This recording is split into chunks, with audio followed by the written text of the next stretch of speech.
Yesterday we heard the following question. Dear Greg, Jeremy and I are engaged, but we argue a lot about one thing.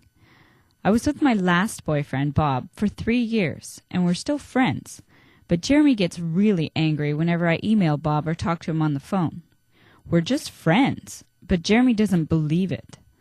Sometimes he even gets jealous when I spend time with my girlfriends. I don't understand why he gets so upset. I love Jeremy a lot, but I don't want to give up all my friends.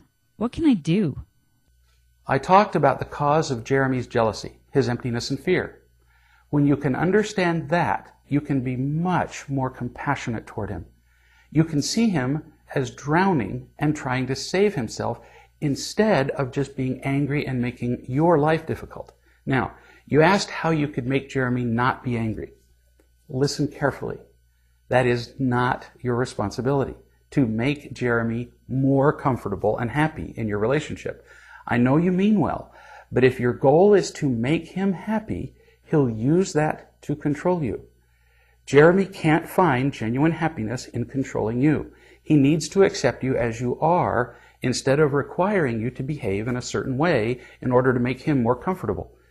You need to address the real root of this problem that you're having, which is the lack of real love that you've both felt all your lives. When people find real love, they don't feel empty and alone anymore.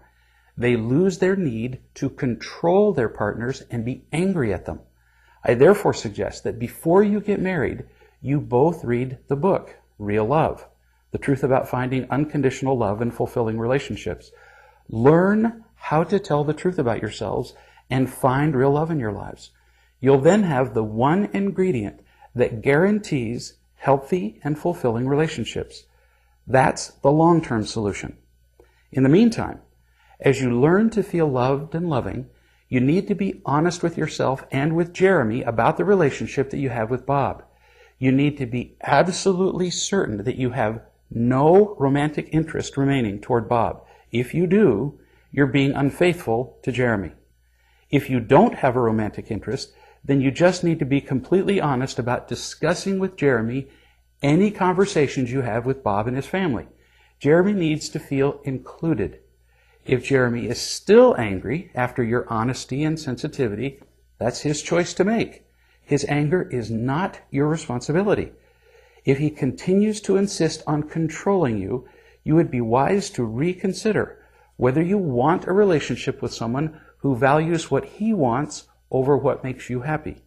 I know that's hard to hear, but if he ignores your needs to satisfy his own, you two will not have a happy, fulfilling relationship.